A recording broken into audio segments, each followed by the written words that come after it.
Hello everyone and welcome back to another video from Apps Academy. In this video, I'm going to show you how to download and install the Quizlet application on your Android device. So let's get started right away.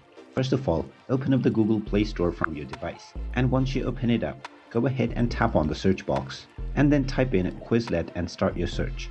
Once you find the Quizlet application, tap on the install button and this will now begin the download and installation of the Quizlet application on your device right away. Just wait for a while until the installation is completed. And once it is done, you will see the open button, which you can tap on in order to open up the Quizlet app on your device right away. And after you open up the app, you can proceed forward with logging in to your existing account or sign up to create a new one in order to start using Quizlet right away. And there you have it. That is how easy it is to download and install the Quizlet application on your smartphone. If you find this video helpful, make sure you hit that like button and subscribe to our channel if you haven't done so already.